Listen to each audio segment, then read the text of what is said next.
Думаю, последнее, что приходит в голову большинству людей при слове «Таджикистан», это образ коллекционного антикварного автомобиля. Скорее «Газель» или «Копейка Жигули», не в обиду будет сказано. Но не создавайте себе стереотипы. Они на то и созданы, чтобы их ломать.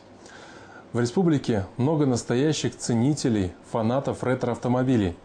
В поисках какого-нибудь грузовика военного времени или Кадиллака, выпущенного ограниченным тиражом в 50-х, они ездят по дальним весям и кишлакам.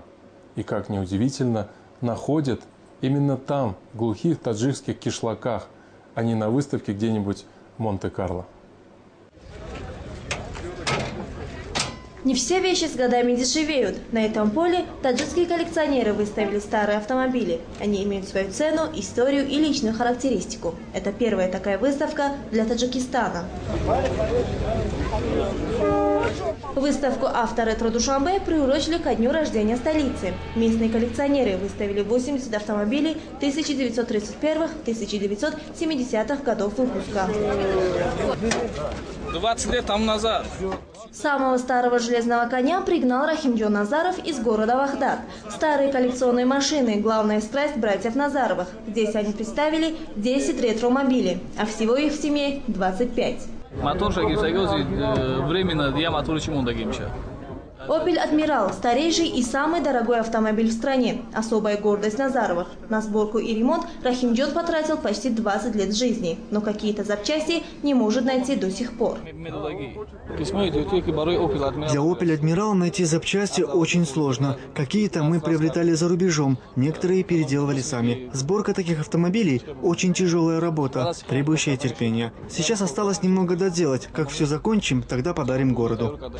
Абдушукур Динаев никому не собирается дарить свой боевой автомобиль, не думает и о продаже, хотя ему постоянно предлагают хорошую цену. Это бронированный автомобиль. На нем в советское время ездили только первые лица республики.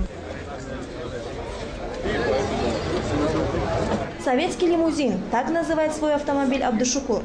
Когда он его покупал, у него не было ни мотора, ни карбюратора, ни кардана. Коллекционер собирал каждую гаечку по всему бывшему Союзу и сделал все собственными руками.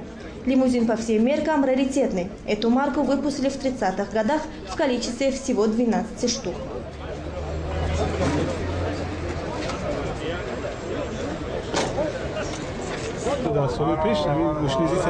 В прежние годы такие марки ЗИЛ-301 изготавливались только для правительственных лиц. Когда они выходили из эксплуатации, то их читировали и сдавали на металлолом. Я не знаю, как эта машина уцелела. К счастью, она попала ко мне. Такие машины выпускались по спецзаказу. Вот этих лимузинов было всего 12.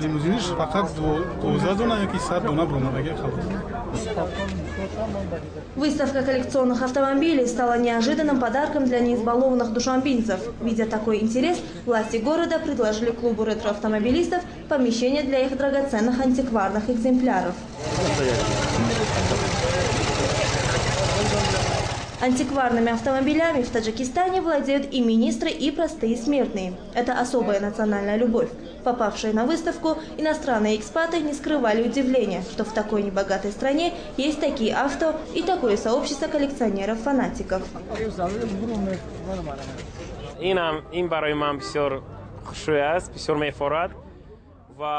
Я уже долгое время нахожусь в Таджикистане, и мне даже не верится, что здесь есть столько прекрасных антикварных автомобилей.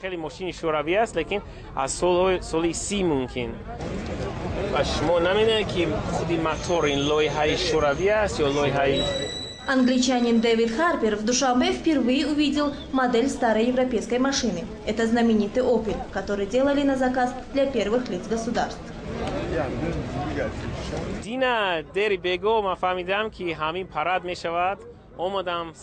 Я узнал, что состоится фестиваль-выставка, и с раннего утра стоял и ждал открытия. Лично для меня это очень интересно, потому что на выставке представлены очень старинные автомобили.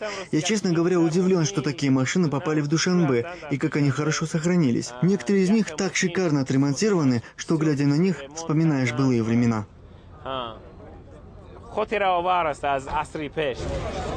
Владельцев коллекционных авто мало интересует их функциональное предназначение.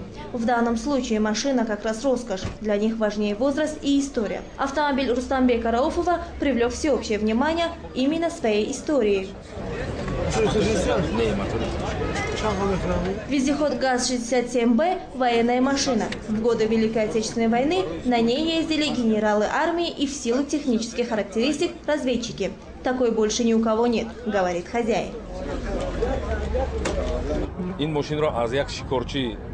Этот автомобиль 1941 года производства. Я купил его у русского мужчины, дяди Саши из Шахритутского района.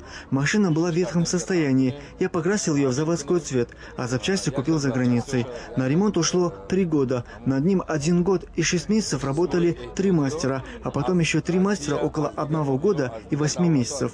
Я готов потратить столько средств, сколько потребуется для полного ремонта, потому что на таком ездили только генералы. После войны каждой советской республике раздавали по одной такой машине, и тогда на них разъезжали чиновники.